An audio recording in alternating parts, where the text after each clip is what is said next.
Dong-ho had spent most of his adult life digging through the remains of dead civilizations.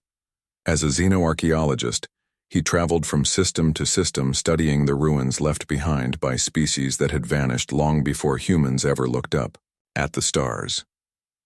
His ship, the research vessel Harmony, was currently orbiting a small planet in the Vega system.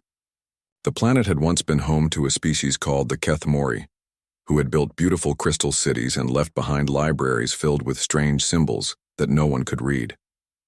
Dong-ho was working alone in his laboratory when the ship's communication system started making urgent beeping sounds. He ignored it at first, focused on translating a Kethmori tablet that might contain information about their disappearance. But the beeping continued, growing more insistent. "Computer, what is the emergency?" he asked without looking up from his work. "Incoming priority message from Proxima Station," the ship's artificial intelligence responded. "The message is marked as galaxy-wide emergency broadcast." Dong-ho finally looked up.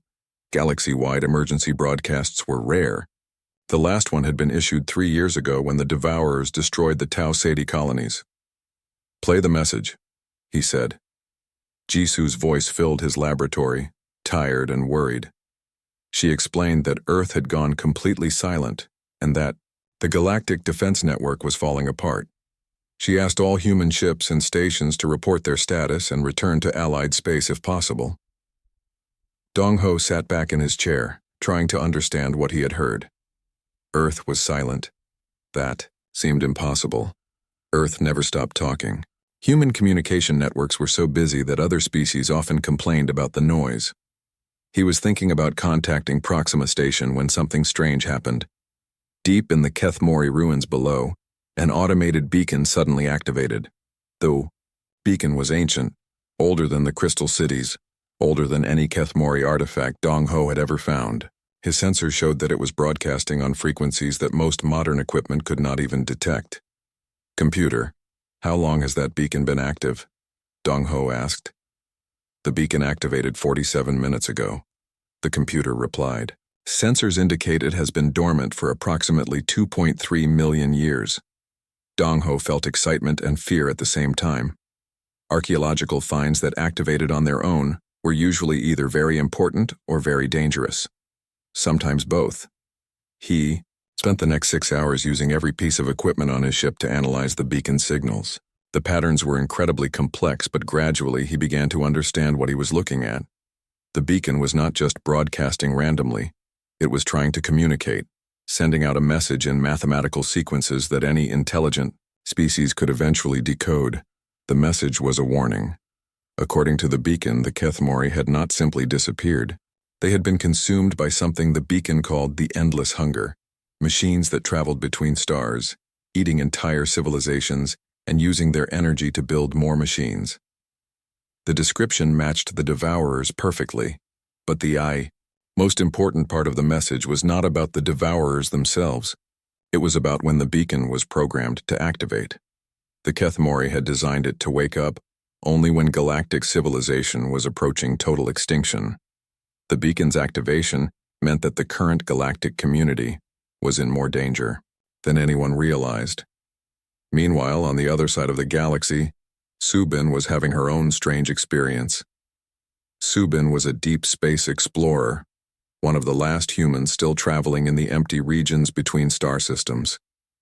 She had spent the past 2 years mapping gravitational anomalies in a region that most people considered too dangerous to visit. Her ship was small and fast, designed for long journeys with minimal crew. She preferred working alone, listening to music and old Earth broadcasts while she collected scientific data about exotic phenomena. When Earth went silent, Subin did not notice immediately. She was focused on investigating a strange quantum signature near a collapsed star system. Her communication equipment was designed to filter out most routine transmissions so she could concentrate on her work. It was only when she tried to send her monthly report to Earth that she realized something was wrong. Her messages were not getting through. Every attempt to contact Earth resulted in the same error. Destination unreachable. Subin tried contacting other human colonies. Same result. She tried reaching Proxima Station. The messages went through, but the responses she got back made no sense. According to Proxima Station, Earth had been silent for over 20 hours. No human world was responding to communications. The Galactic Defense Network was collapsing as allied species pulled back to protect their own systems. Subin was still trying to understand this information when her ship's sensors detected something impossible. A single transmission was coming from the direction of Earth's solar system. The transmission was heavily encrypted using codes that only Earth's military used for the most secret communications.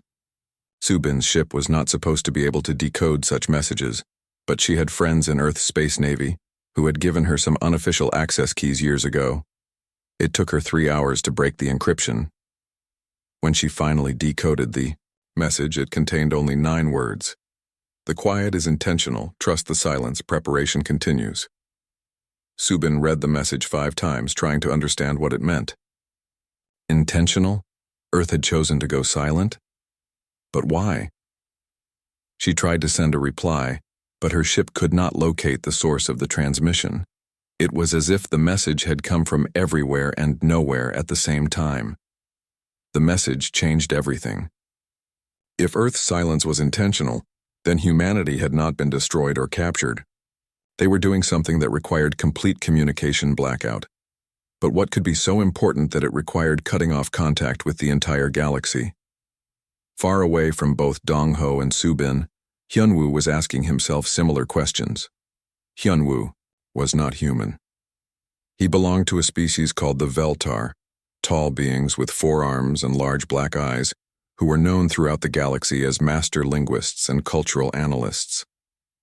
For the past 20 years, Hyunwoo had made humans his specialty, studying their languages, customs, and ways of thinking. He understood humans better than most humans understood themselves. When news of Earth's silence reached the Veltar homeworld, Hyunwoo was asked to provide analysis for his government. What did Earth's silence mean? Had humanity been destroyed? Should the Veltar expect attacks from whatever had silenced Earth? Hyunwoo spent hours reviewing his files on human behavior patterns.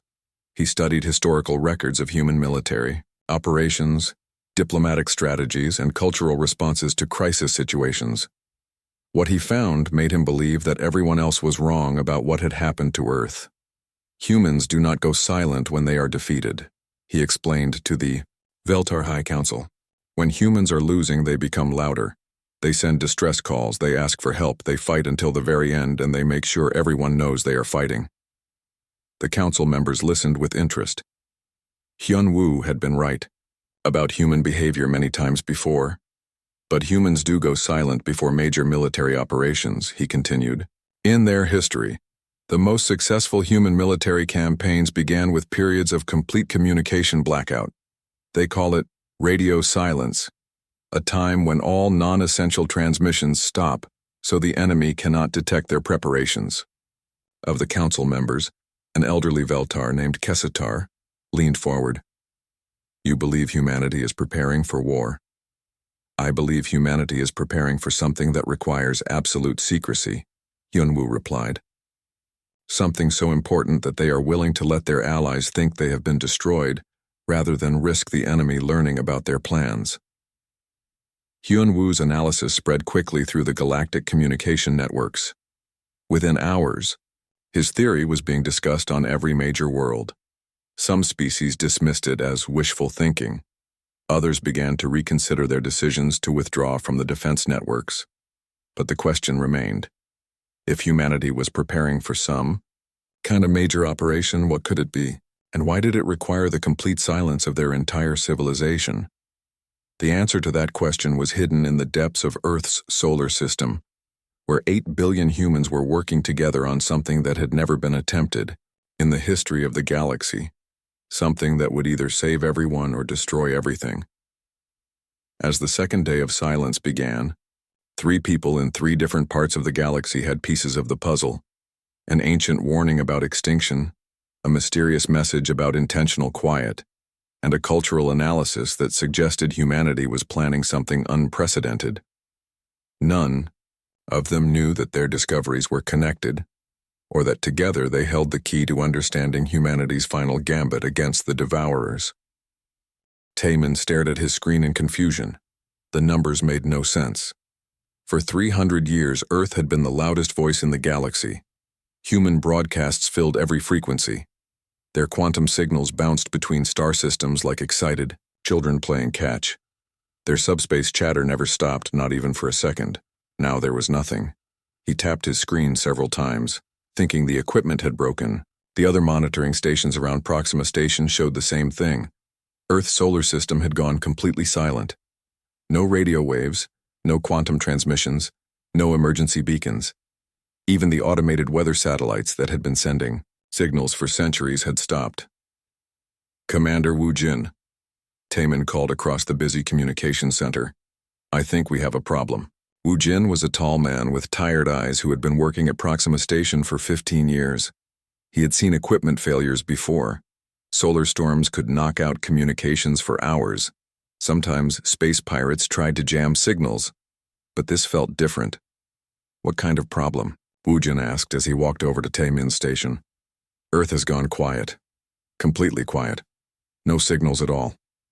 Wu Jin looked at the screen. The display showed a flat line where Earth's communications should have been. He frowned and checked the time. It had been 4 hours since the last human transmission. "Run a diagnostic on the equipment," Wu Jin said. "Check the quantum receivers too. Maybe something broke." Taemin ran every test he could think of. All the equipment worked perfectly. The receivers could still pick up signals from other star systems. The Centauri colonies were chattering as usual. The mining stations near Alpha Proxima were reporting their daily production numbers. Even the small research outpost near Wolf 359 was sending routine updates. But from Earth and all the human colonies in the Sol system, there was nothing. 2 hours later, Wu Jin was no longer calm. He had contacted every communication station within 50 light years. They all reported the same thing. The entire Sol system had gone dark at exactly the same time, down to the second. "This is not equipment failure," he told Taemin. "Something has happened to Earth." The news spread through Proxima Station like fire through dry grass. Within minutes, every alien species with representatives at the station was demanding answers. The station's main hall filled with worried voices speaking dozens of different languages. Jisoo arrived at the station 3 hours after the silence began. She was Earth's primary diplomatic representative to the Centauri Alliance, a small woman with sharp eyes and a quick mind.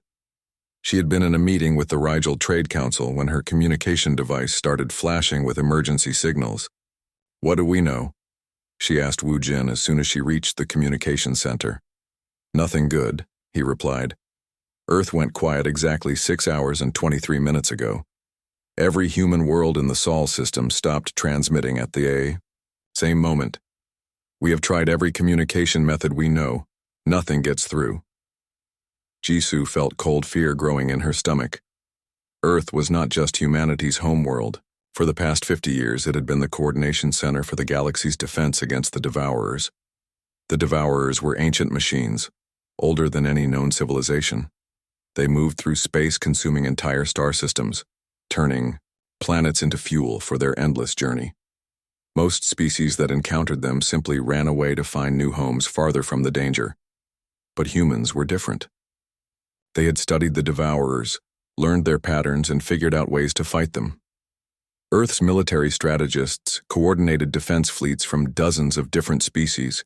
Human scientists shared new technologies that could slow down, or even destroy individual Devourer ships. Without Earth's coordination, the galaxy's defense network was like a body without a brain. "We need to contact the other Alliance members immediately," Jisoo said.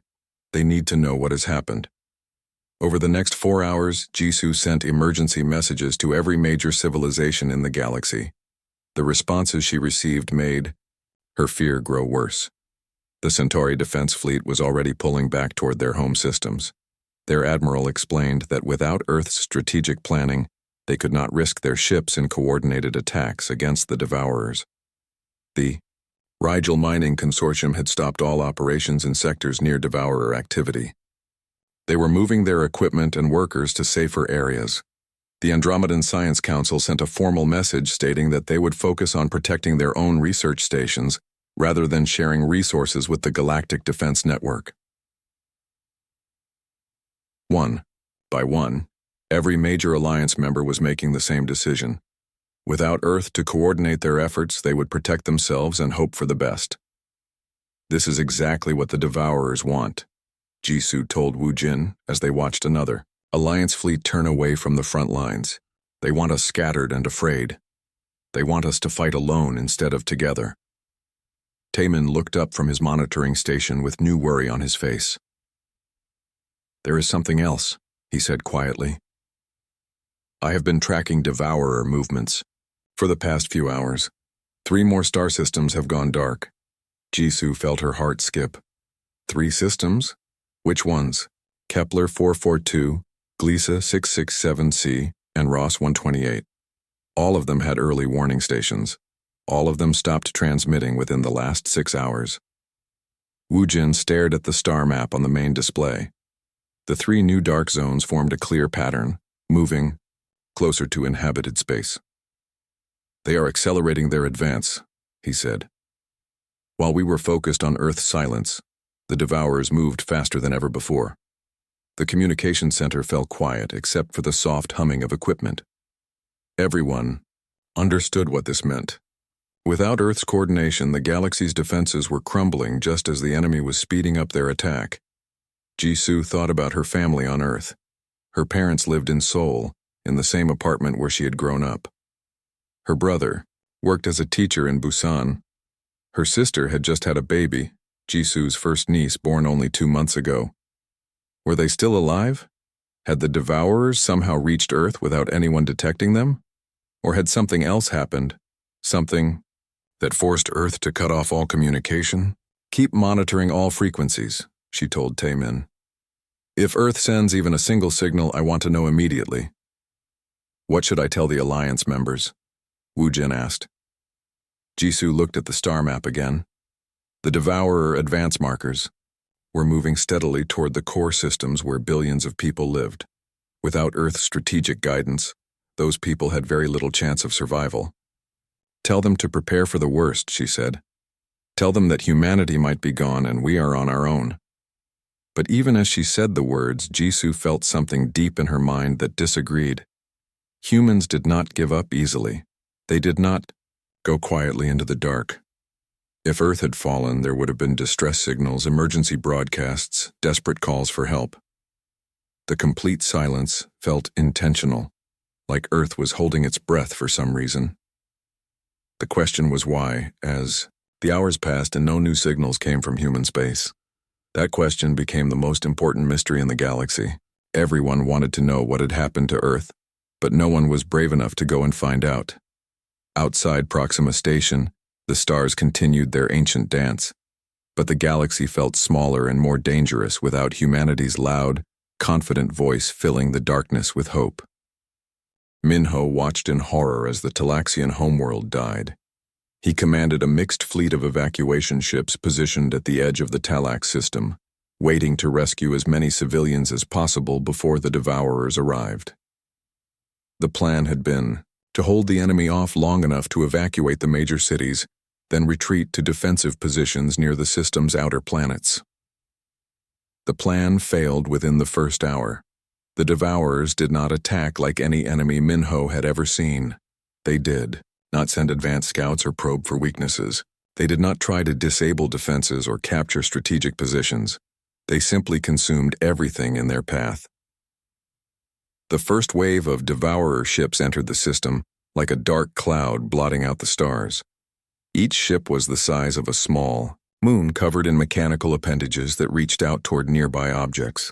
When those appendages touched something, a space station, a defensive satellite, even a piece of space debris, the object simply disappeared, broken down into energy that fed the Devourer ships and made them stronger. All evacuation ships, begin emergency extraction procedures, Minho ordered over the fleet communication system. We have maybe 2 hours before they reach the inner planets. His estimate was wrong. They had 30 minutes. The Devourer fleet moved through space faster than any natural phenomenon Minho had ever observed. They seemed to bend the laws of physics, jumping from one location to another, without regard for distance or time. Within minutes, they had consumed the outer defense stations. Within an hour, They were feeding on Talax's 3 moons. The moons simply dissolved, their matter converted into energy that made the Devourer ships grow larger and move faster. "This is impossible," whispered Caravan, the Talaxian admiral who was supposed to be coordinating the planet's defense. Her voice came through Minho's communication system, weak and full of despair. "Our weapons cannot even scratch them. They are absorbing our attack beams and using the energy to repair damage." Minho ordered his evacuation ships to move closer, to Talax, hoping to rescue at least some of the population. But it was already too late. The Devourers reached the planet's surface and began the feeding process that Minho would see in his nightmares for the rest of his life. Massive mechanical tentacles descended from the Devourer ships like twisted roots seeking water. When they touched the planet's surface, the ground simply vanished. Buildings, forests, oceans, everything disappeared into the hungry machines. But the worst part was watching the people.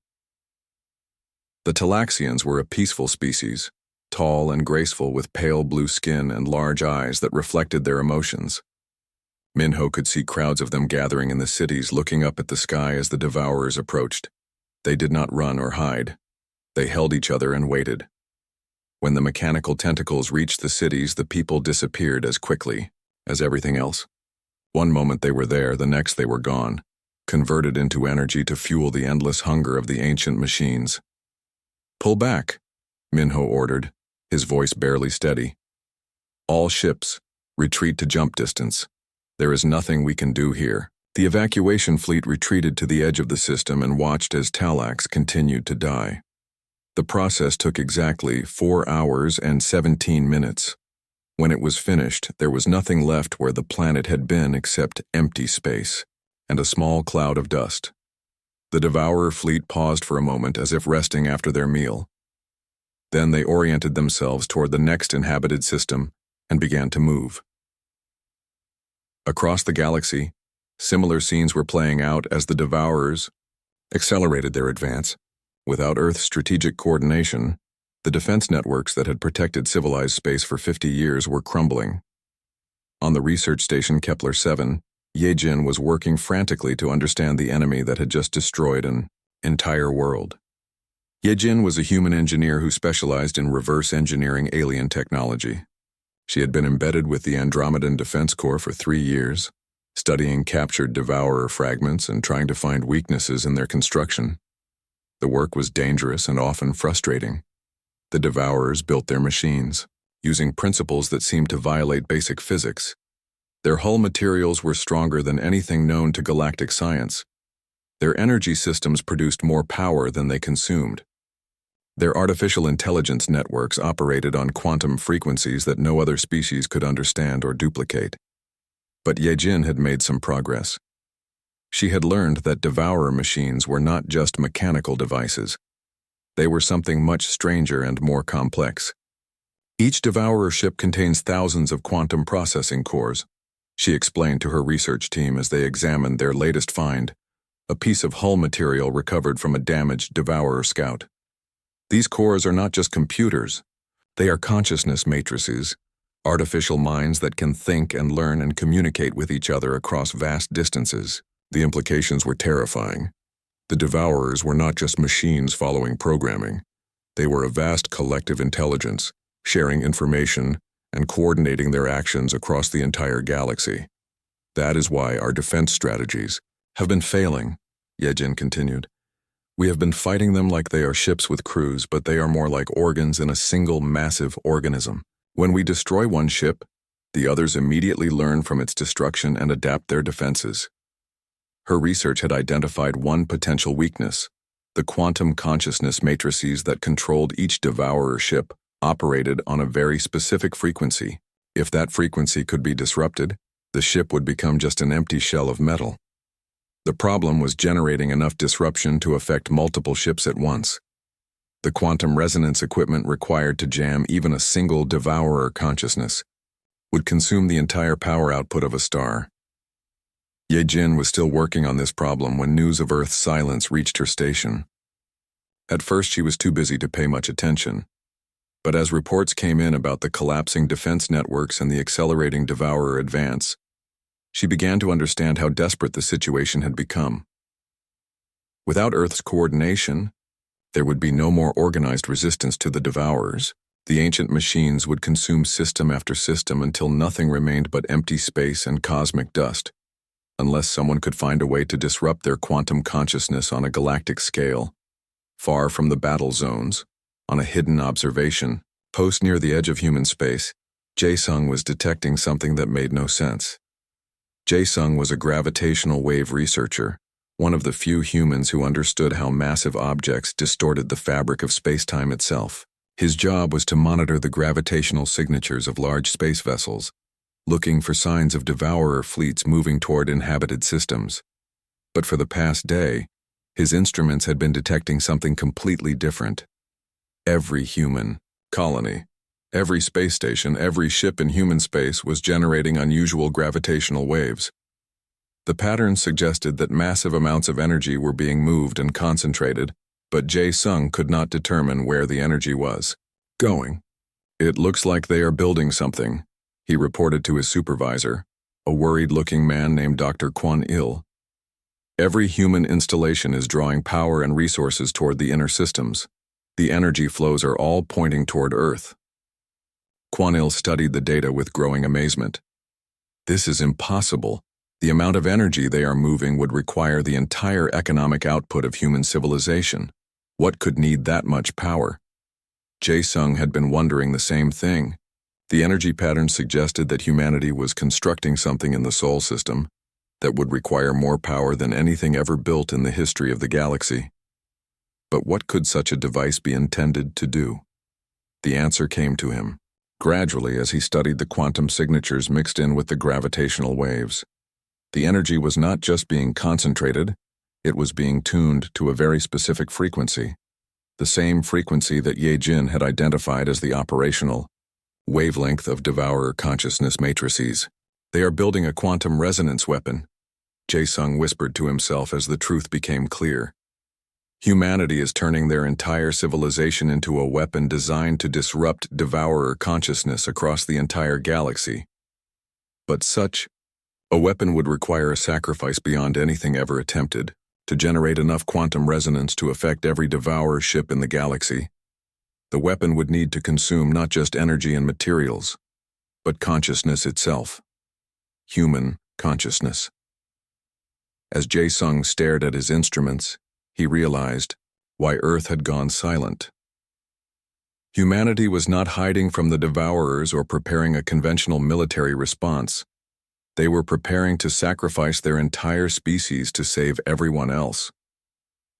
The quiet was not a sign of defeat or retreat. It was the sound of 8 billion people saying goodbye to each other and preparing to give their lives for the survival of the galaxy. In the depths of space, the Devourers continued their advance, unaware that their ancient enemy was preparing, a response that would either save the galaxy or destroy it completely.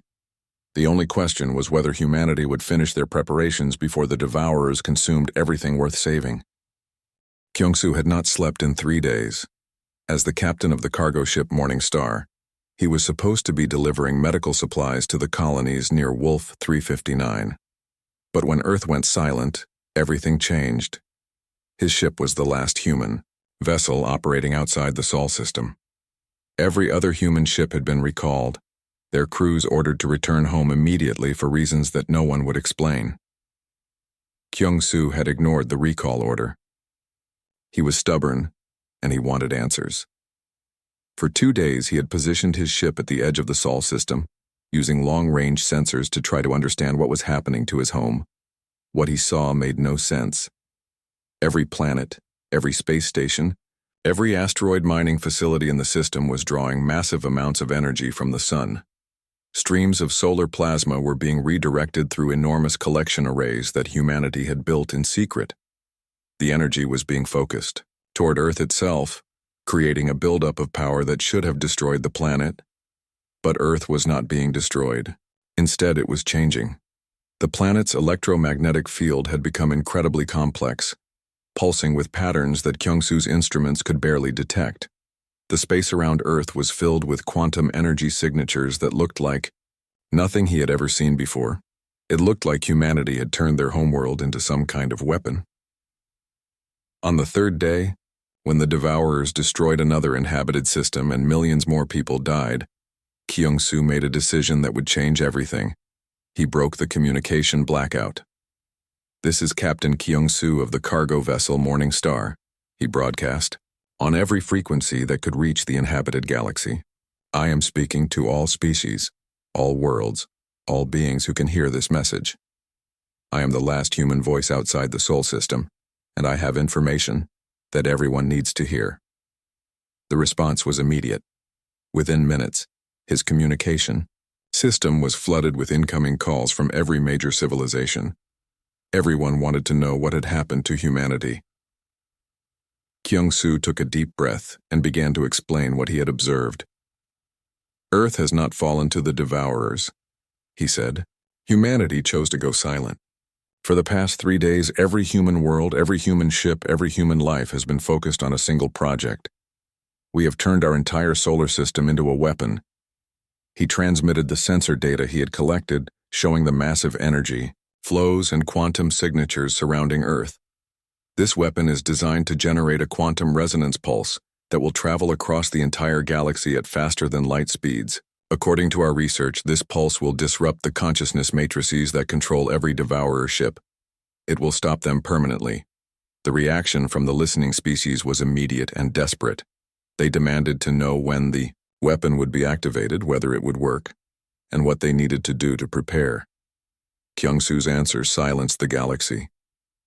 "The weapon requires a sacrifice," he said quietly, "to generate enough quantum resonance to affect every Devourer in the galaxy. The weapon must be powered by conscious thought itself, human conscious thought. 8 billion human minds all focused on a single moment of willing sacrifice." The truth hit the listening species like a physical blow. Humanity was not just building a weapon, they were turning themselves into ammunition. "When the weapon activates, every human being in the galaxy will die," Kyung-soo continued. "We will cease to exist as a species, but our sacrifice will save everyone else." As Kyung-soo spoke to the galaxy, Bo-young was preparing to address her own people. Bo-young was the last elected leader of humanity, chosen by a global vote just 6 months before Earth went silent. She was a small woman with gray hair and steady hands, someone who had spent her life working to bring different groups of people together. Now she had to help 8 billion people prepare to die. She stood in what had once been the United Nations building in New York, but the building had been transformed. The walls were covered with quantum resonance equipment. The floors hummed with energy flowing in from collection points all over the planet. The air itself seemed to vibrate with barely contained power. Around her, representatives from every human nation and colony were linked through quantum communication networks. For the first time in human history, every single person on Earth and in human space could hear the same message at the same time. "My fellow humans," Bo-young began, her voice carried by quantum waves to every human consciousness in the galaxy. "We face a choice that no species has ever faced before. We can live and watch the galaxy die, or we can die and let the galaxy live." She explained what the scientists had discovered about the Devourers, how their quantum consciousness could only be stopped by a resonance pulse powered by willing sacrifice. She talked about the weapon that humanity had built in secret, turning their entire civilization into a tool for saving others. "This choice must be made by every one of us individually," she said. "The weapon will only work if every human mind participates willingly. We cannot force anyone to sacrifice themselves. We cannot trick anyone into joining us. Each person must choose freely to give their life for the survival of species they have never met, on worlds they will never see." The response was not immediate. Across human space, 8 billion people considered what they were being asked to do. Some were afraid. The idea of voluntary extinction was terrifying, even when they understood the reasons. They had families, dreams, plans for the future. They did not want to die. Others were angry. Why should humanity sacrifice themselves for species that had often treated them as newcomers and outsiders? Why should they care about alien civilizations that had never shown them particular kindness or respect? But most humans felt something else. a deep understanding that this was what they had been preparing for their entire history as a species. Humans had always been willing to sacrifice themselves for others. They had done it in wars and disasters, in moments of crisis throughout their history. Parents died for their children.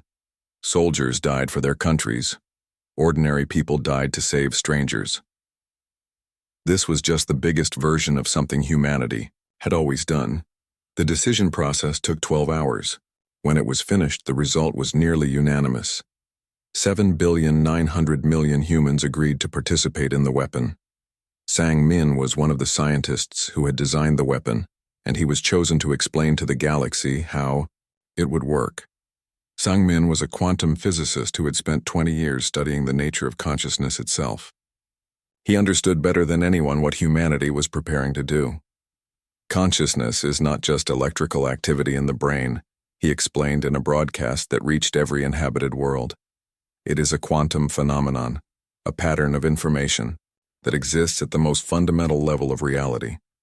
He showed complex diagrams that most species could not fully understand, but the basic concept was simple enough. When a conscious mind focuses its attention with complete willingness and perfect unity with other minds, it can create quantum resonance effects that influence the basic structure of space and time. This is not magic. It is physics that we have only recently begun to understand.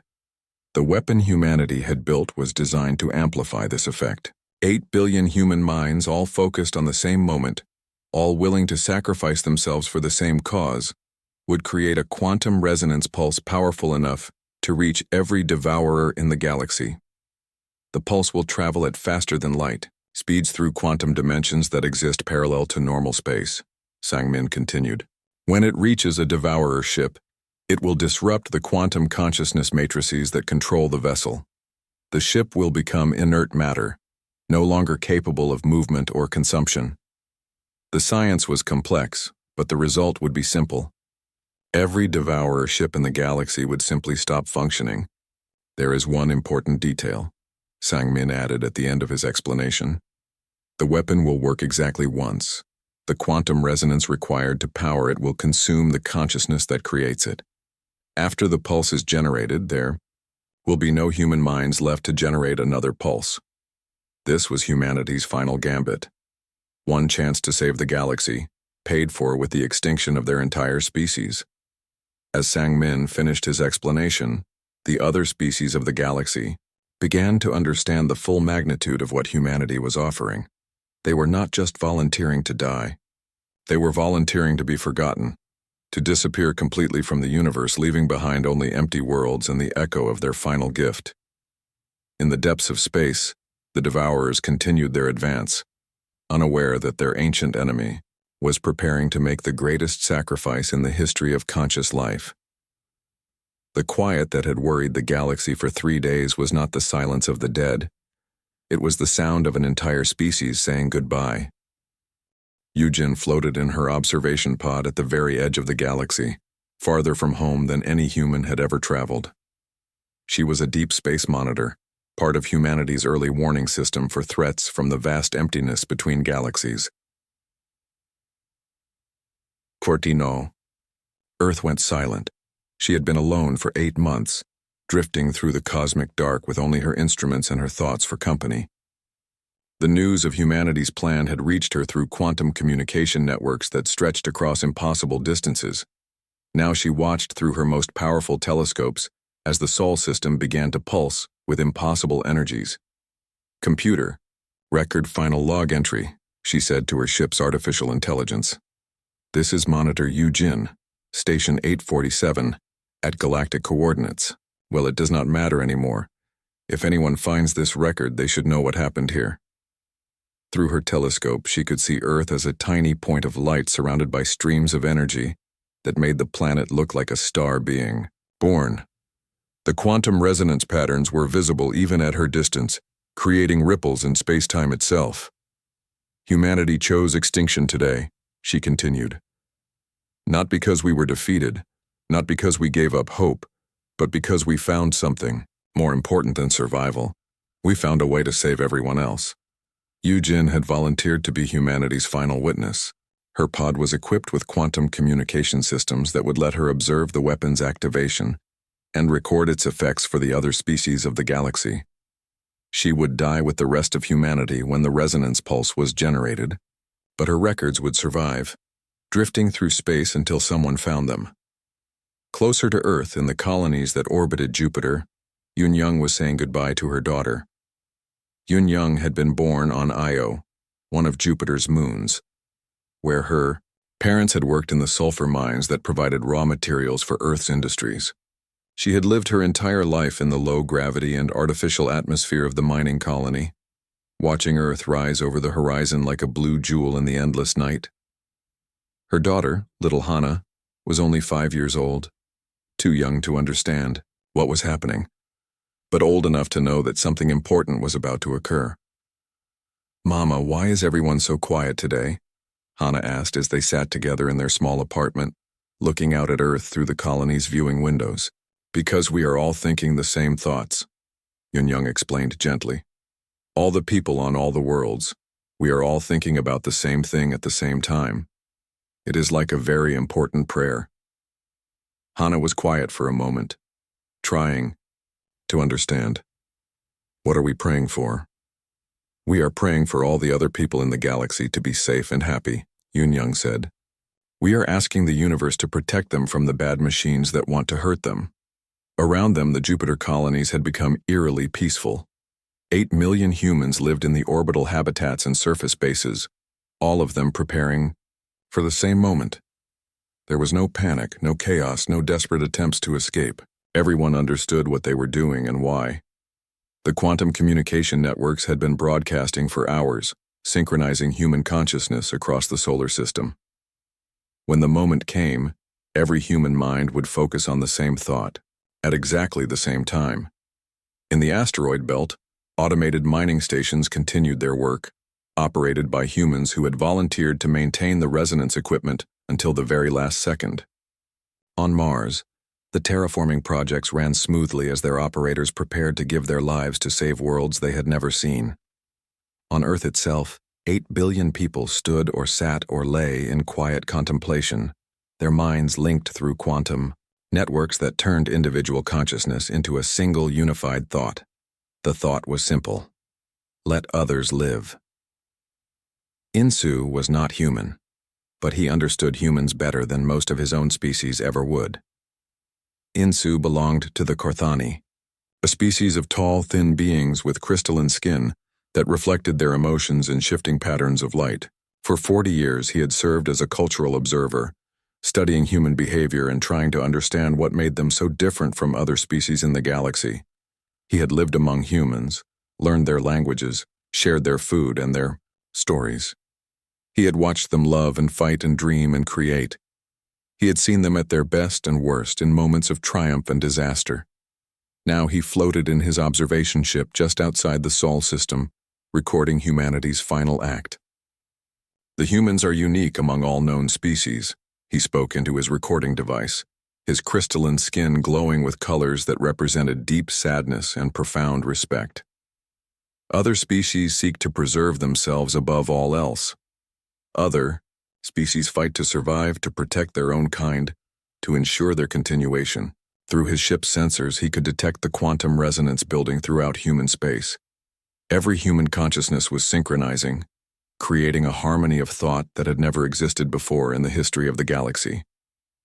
"But humans are different," Insu continued. "When faced with the choice between their own survival and the survival of others, they choose others. Every time. It is not rational by the standards of evolutionary biology. It should have been selected against millions of years ago." The resonance patterns were becoming stronger, creating distortions in space-time that Insu's instruments could barely measure. The weapon was almost ready. Yet this seemingly irrational behavior has made them the most important species in the galaxy. Their willingness to sacrifice themselves for strangers has created the alliances that protect us all. Their refusal to accept that anyone should die alone has built the networks that connect our worlds. Insu's skin shifted to colors that his species used to express concepts too complex for words. Wonder, gratitude, and loss all mixed together, in patterns of light. Today they prove that this quality extends to its ultimate conclusion. 8 billion minds, all choosing to die so that trillions of others might live. They are making themselves extinct to save species they have never met. The quantum resonance reached critical levels. Throughout the Sol system, every human consciousness focused on the same moment, the same choice, the same willing sacrifice. On Earth, Bo Young spoke the final words that would trigger the weapon. "For everyone who will come after us," she said. Her voice carried through quantum networks to every human mind in the galaxy. "For the children who will never know our names, but will live in the universe we leave behind. For the species we have never met but will survive because of what we do today." 8 billion minds focused on those words, making them true through the sheer force of unified consciousness. We go quietly into the dark so that others may see the light. The quantum resonance weapon activated. Yu Jin, watching from the edge of the galaxy, saw Earth disappear in a flash of energy that was not light or heat or any form of radiation that normal matter could produce.